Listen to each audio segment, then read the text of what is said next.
চাওক দীৰ্ঘদিনৰ পৰা জাতীয় সংগ্ৰামী সেনা অসমে অসমীয়া জাতিটোৰ সুৰক্ষিত ভৱিষ্যতৰ স্বাৰ্থত যি ধৰণৰ আচলতে মিয়া খেদুৱা এটা আন্দোলন কৰিছিল সেই আন্দোলনক মষিমূৰ কৰাৰ কাৰণে যি ধৰণৰ চক্ৰান্ত ৰচনা কৰা হৈছে আমি লগোৱা হৰ্ডিং বেনাৰ পোষ্টাৰসমূহ যি ধৰণৰ একাংশ দুৰ্বৃত্তই আচলতে অন্ধকাৰৰ সুবিধা লৈ ফালি পেলোৱা হৈছে তাক আমি জাতীয় সংগ্ৰামী সেনাই তীব্ৰ ভাষাৰে গৰিহণা দিছোঁ। এনেকুৱা কাৰ্য কেতিয়াও সহজভাৱে মানি লোৱা নহয় এই কথা স্পষ্ট কৰি দিছোঁ।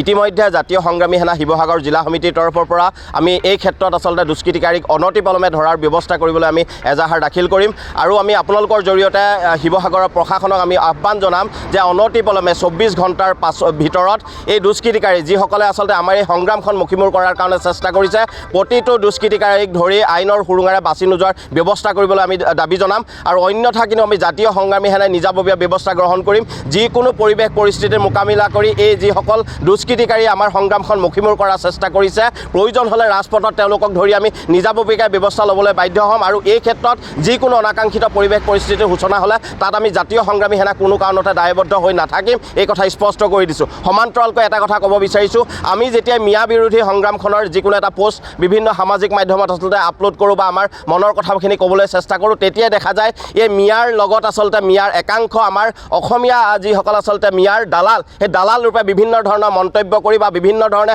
আমাৰ সংগ্ৰামখন মষিমূৰ কৰাৰ চেষ্টা কৰি আছে। গতিকে এই অবৈধ মিয়াতকৈ আচলতে আমাৰ এই খিলঞ্জীয়া এই মিয়াৰ দালালবোৰ অত্যন্ত ভয়ংকৰ। গতিকে তেওঁলোককো আমি জাতীয় সংগ্ৰামী সেনাই স্পষ্টভাৱে সকিয়নি প্ৰদান কৰিছোঁ।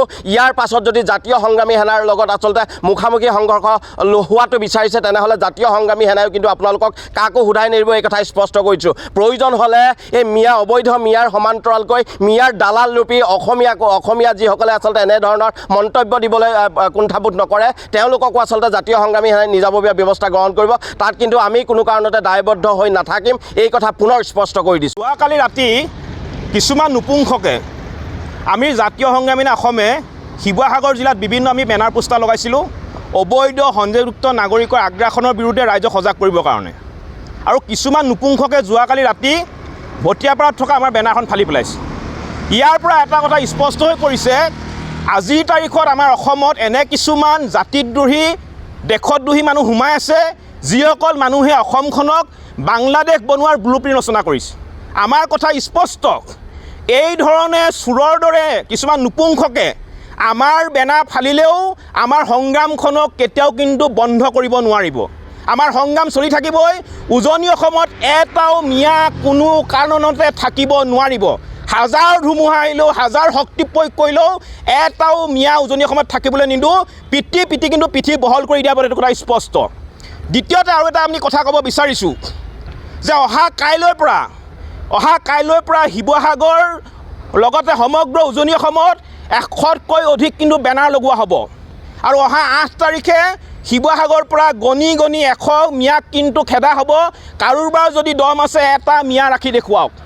কাৰোবাৰ যদি দম আছে এটা মিয়া কিন্তু শিৱসাগৰ ৰাখি দেখুৱাওক। এই ধৰণে চোৰৰ দৰে নপুংসক কিছুমানে বেনাৰ পোষ্টাৰ ফালিলে ভাল নেদেখুৱায়। যদি দম আছে মুখামুখি লাগিবলৈ যদি দম আছে মুখামুখি হৈ ইয়া এই ধৰণে ৰাতি চোৰৰ দৰে বেনাৰ ফলা মানে এই বুলি নপুংসক বুলি কয়, হিজিৰা বুলি কয়, নপুংসক বুলি কয়, এইবিলাকক নপুংসক বুলি কয়। যদি সৎ সাহস আছে মুখামুখি হৈ ইয়া, যদি সৎ সাহস আছে মুখামুখি হ, যদি সৎ সাহস আছে মুখামুখি হ তেতিয়া মানিম মতা বুলি। এই ধৰণে বেনাৰ পোষ্টাৰ ফালি আমাৰ সংগ্ৰামখনক কোনেও কিন্তু ৰুদ্ধ কৰিব নোৱাৰে। আমাৰ সংগ্ৰাম চলি থাকিব। এটাও মিয়া উজনি অসমত থাকিব নোৱাৰিব। আৰু দ্বিতীয়তে ইউনিছ তামুলী নামৰ এটা যিটো ফটুৱা বুলি কৈছোঁ আমি, এটা ফটুৱাই কৈছে যে 8 তাৰিখে হেনো শিৱসাগৰলৈ তেওঁ 100 মিয়া আনিব। ঘৰৰ কুকুৰে ঘৰত ভুকিবই। ঘৰৰ ভিতৰত সোমাই মোবাইলটো লৈ ভিডিঅ' বনাই ডাঙৰ কথা ক'লে ৰজা হৈ নাযায়। যদি 19 তামুলী দম আছে নিজৰ ঘৰৰ পৰা 100 মিটাৰ দূৰত থকা দলমুখ চাইল আহি দেখুৱাওক। যদি দম আছে ঘৰৰ ভিতৰত ভুকি থাকি লাভ নাই। আমিও কৈছোঁ যে অহা 8 তাৰিখে জাতীয় সংগ্ৰামী সেনা অসমে শিৱসাগৰৰ পৰা গণি 100 মিয়া খেদিম। কাৰোবাৰ দম আছে যদি আমাক ৰখি দেখুৱাওক।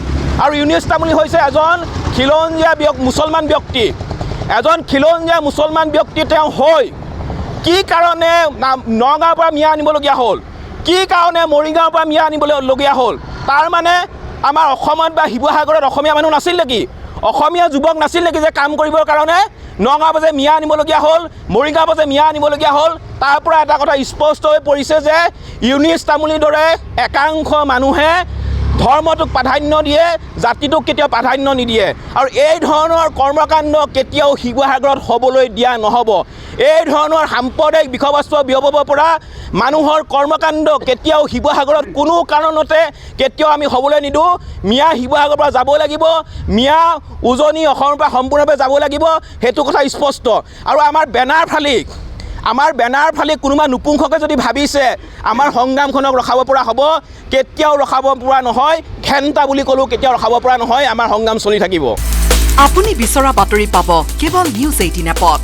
নিউজ 18 এপ ডাউনলোড কৰিবলৈ স্কেন কৰক এই QR কোড। গুগল প্লে ষ্টৰতো পাব এই নিউজ 18 এপ।